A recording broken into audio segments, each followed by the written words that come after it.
آج کے دن ہمیں کچھ پریشانیوں کا سامنا کرنا پڑا، جاننے کے لیے ولاگ آخر تک ضرور دیکھیں۔ ہمارے بزنس ولاگ کے ڈے 9 میں خوش آمدید۔ صبح سویرے میں نے کابلی پلاؤ کی تیاری شروع کی، یخنی تیار ہو گئی تو اس میں چاول ڈال کر پلاؤ کی پکائی مکمل کی اور الحمدللہ پلاؤ تیار ہو گیا۔ راستے میں جاتے ہوئے چودھری صاحب سے رائتے کے لیے تازہ اور لذیذ دہی لی۔ چودھری صاحب کی اپنائیت بھری مسکراہٹ دل کو بھا گئی۔ تھوڑے آگے گئے تو موٹر سائیکل میں خرابی آ گئی، میں مرمت کروانے رک گیا اور بھائیوں کو رکشے میں دکان کی طرف روانہ کر دیا۔ ہم بھی کچھ دیر بعد دکان پہنچ گئے۔ بیٹی نے آ کر کاموں میں ہاتھ بٹایا اور کھانے والے برتنوں کو اس صفائی سے چمکایا کہ چہرہ دکھائی دینے لگا۔ دوسری طرف آج کہیں سے بھی گیس دستیاب نہیں تھی، جو ایک بڑی مشکل بن گئی۔ ان بھائیوں نے ہمارا پلاؤ چکھا اور اپنی خوبصورت تاثرات بھی ہمارے ساتھ میرے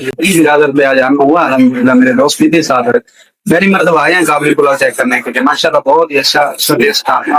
پتھر میں کابلی پلاؤ میں یہ پہلی جگہ ہے جہاں پہ کابلی پلاؤ ملتا ہے۔ پلاؤ تو بہت ہی کھائے ہیں، بیف پلاؤ، بنو پلاؤ، لیکن آج کابلی پلاؤ ٹیسٹ کیا ہے۔ ماشاء اللہ بہت ہی اچھا ٹیسٹ تھا۔ میں دوستوں سے بھی کہوں گا ضرور ایک بار چکر لگائیں، ٹیسٹ کرنا بہت۔ السلام علیکم، یہ پتھر میں کابلی پلاؤ کی دکان بنائی ہے بھائی اور بہت ہی اچھے بھائی ہیں۔